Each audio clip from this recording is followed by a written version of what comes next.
siif bari'a. Utuu fiigdota hojjettuu toora keessaaf dhabdee yoo taate isteellaa namaa guyyoonnati eeggattu firoonnati abdattu yoo sitti ta'e samaa qoraattiin irra guutee hoomaa riqichi dhibee yoo fagaate karaan kee nama siif na'u dhabee michuun kee mimmaantee yoo raafamtes garaan kee rakkoo tokko furuutti rakkoon kee rakkoo dhalee gaaffii keessa galtuyyuu gaarummaan kee dhokatee mudaan kee leellifamee yaada yoo jeeqamteyyuu dandeettiif beekumsa keen fiigdee yoo dadhabdeyyuu laga tokkollee ce'uu hunduu wal jala darbee harki kee duwwaa ta'ee aduun sitti dhi'uyyuu mukta ija isaa abdattee gara isaatti maltuu baala duwwaa yoo ta'e hiriyyaati jaallattu namna taantii koo jettu hunduu sirratti ka'ee abaaramaa jedhamtus jooraadhaaf gatantaraa kan waaqayyotti gadde manni kees onaa ta'ee yoo namatti fakkaateyyuu bakka rakkinni madde biiftuu barbaaddee dhabdee dukkana firoonfattee yoo bulteyyuu agabuu humna qabdu hunda isaan utuu bishaan obaaftuu biqiltuun kee waguyyuu haala kee irraa laaltee rakkootti harka laattee addeen kutin karaa kee diinatti diina ta'i rakkoo carraatti jijjiiri jabeeffadhu mudhii kee qoreen maafna waraana laaqinis maafna tuqa hin jedhin kayaamichu utuu gatiitti hin baasin kan fiigee mana dhufu rakkina malee hin jiru dhiphinaan firoonfatin bilbila yaaddoon kaasin bakaddu dhibaa'ummaa yeroo lafee nyaachuutti qajeeltu aannaniin ta'inin hawwin daa'imummaa isa waamuun saalfatin boba'aa deemsa keetii imala saffisiisu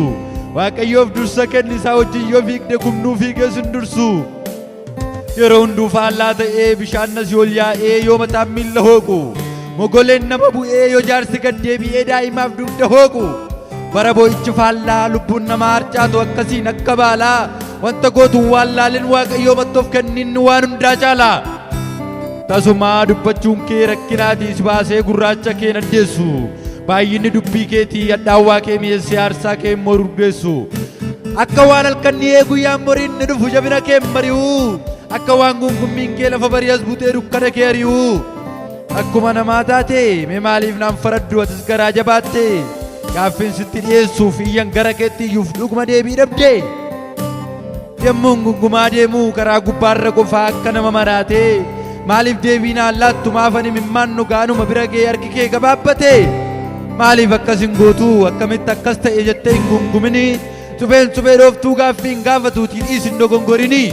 wanta boostee kadhattee si dhorkachuu waaqayyoo sababa isaan sittima galata kee ittiin jedhi callisuun isaa qofaanuu deebii kee wajjin wal sima ati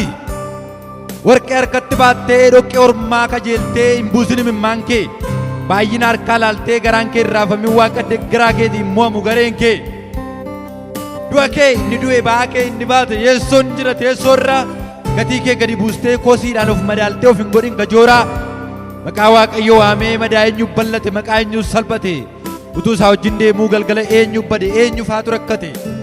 biiftuu urjiidhaaf ji'al tokkicha chaarjessee baruma dhufaa darbaa akka ifu kan godhe jaartii waggaa 90 mucaa ilmaa baachisee akka seektu inni godhe laaqii malafaa fuudhee qoricha ijaa godhee jaabummaan ni fayyisu mootii of gurguddisu sammuu isaa keessaa fuudhee inni marga dheechisu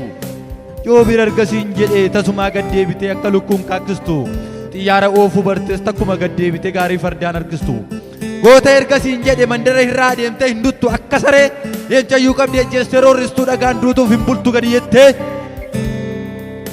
beekumsaaf dandeettii keen wanta fiigdee dadhabde kaayyoo kee hunduma isaa tarkaanfii isaa tokkichaan tooratti ishee siif galchanii argatta hunda isaa kan gaara sitti ta'ee sagalee dhageessisee akkan kaanetti kufa barri dukkanaa darbee barri gammachuuf kolfaa uffee jettu siif dhufa akkuma bokkaan roobee coreen hunduu mirgisee lagni bishaaniin guutu biiftuun qofaasaa ba'ee dukkana dachee uwwisee al tokkichaan ari'u tasotuutti hin beekin ifni guddaan sii ba'ee dukkana kee ari'a amma boosse golfita waaqa guddaan siif ka'a dukkanni kee bari'a. Hallelujah.